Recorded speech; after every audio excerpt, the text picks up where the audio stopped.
In the first part of this video lecture, we have explored the definition of a measurable function. We have seen that the composition of measurable functions is measurable. And now we move forward to describing what are the concepts of pullback and push forward induced by a function. And from there, we'll discuss a measurability criterion, so the simple criterion that we can check in order to show that the function is measurable. A brief reminder, a function is measurable if the pre-image of any set which is measurable on the target set will be measurable on the source set. We have seen that the composition of measurable functions is measurable. And now we are ready to introduce the concepts of pullback and push forward of functions. So first, let us define what is the sigma algebra generated by a function f. We have already seen this concept appearing by chance in the chapter 2 of this module, and it is the following. The sigma algebra generated by a function f on the source space omega 1 is simply the collection of pre-images of all sets A which are in the sigma algebra F2 of the target space. And we have already done an exercise that showed that this set here is indeed a sigma algebra, and we denote this sigma algebra by sigma of F. Note that it is implicit here in this notation, sigma of F, the fact that we have fixed a sigma algebra F2 on the target space. So here is the diagram. This diagram is going to grow more and more, and this is why I'm doing it horizontal like this rather than vertical. So we have a set of points which we call a sample space, another set of points which is another sample space, and a function that maps, it sends a little omega from this space to another little omega, let's say omega prime, on this space. So f is a very primitive object here. It's just sending points to points. Take a point here, associate a point here, another point here, a point here.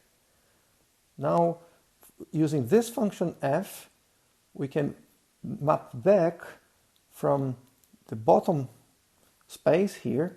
If in the space here in the bottom we have a sigma algebra of sets, so it's a sigma algebra of subsets of this sample space, then using this function f we can map this sigma algebra back to a sigma algebra on omega 1. Okay, so this is going in the reverse direction. F is mapping points from the source space to the target space, but then we can use to do f minus 1, just by taking pre-images of sets, we can map a sigma algebra from the target space to a sigma algebra on the source space.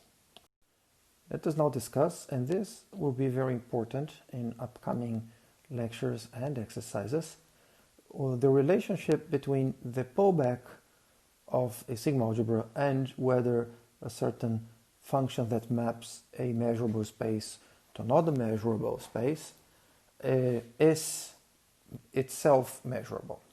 Okay. So the first observation is sigma of f is the smallest sigma algebra that we can put on omega 1 for which f is measurable. And I'll let you think about what it means to be the smallest sigma algebra.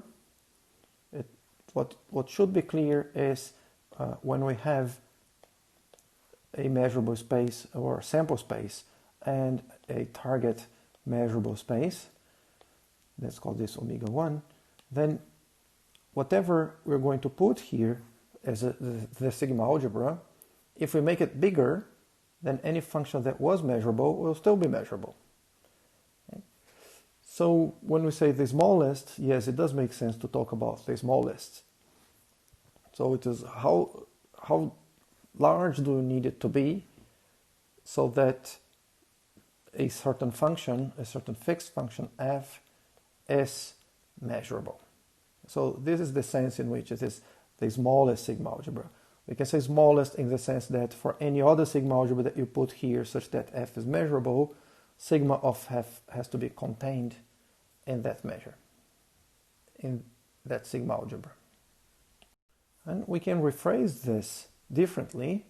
We can say, well, for any sigma algebra G that we can introduce here for the source space, if we have a function f that was fixed before, I think f was fixed before, f is a function that goes from omega 1 to omega 2, okay, but then it pulls back a certain sigma algebra f2 here to what we would call sigma of f. Okay. And if here we consider another sigma algebra, whatever sigma algebra, let me call it G, then this function f that maps points of omega 1 to points of omega 2, it will be a measurable function if and only if the sigma algebra G that we're introducing here for this space contains sigma of f. And the interpretation for this later condition here is that we want to put here on omega 1, we want to put a sigma algebra which is finer than sigma of f.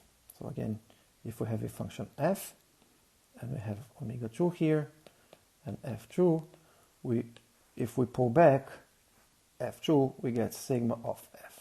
So the larger G, the easier it is to make this function f measurable, and the condition is that G has to be finer than this measure. So finer here is the opposite of coarser. So if a sigma algebra has very few sets, it's a very coarse sigma algebra. If it has many sets in it, we say that it is a very fine sigma algebra. And now to complete the diagram and the second part of this video lecture, let's talk about the push forward. Okay. It says the following: if we have a measure space, not just a measurable space, but now we are giving a measure to it, and another measurable space, which will be the target space, and again little f is a function from this measure space to this measurable space. So we can define the push forward of the measure mu, and it's denoted like this by f subindex star mu.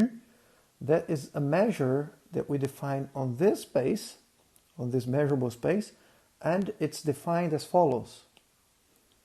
This measure, if we evaluate it on a certain any set A of f2, then it is given by the measure mu, the original measure, which is in the target space of the set of, on the source space, of the set of all little omegas here that are mapped onto A. So it's the measure of the pre-image of A, which is exactly what is denoted here.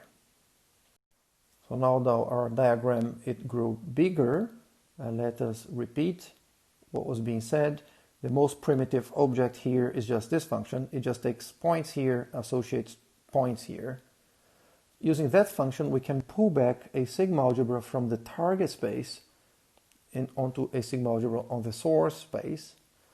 But now so that's the pullback. We're pulling a sigma algebra from the target space back to the source space. But now we have a push forward, the push forward for measures. Here is a measure on the source space, so it has to be a measure on this sigma algebra at least. Using this measure, we can define a measure on the target space. So we say that the map that sends mu to f subindex star mu is the push forward measure. Push forward. So push forward is a map that takes measures on the source space and associates measures on the target space.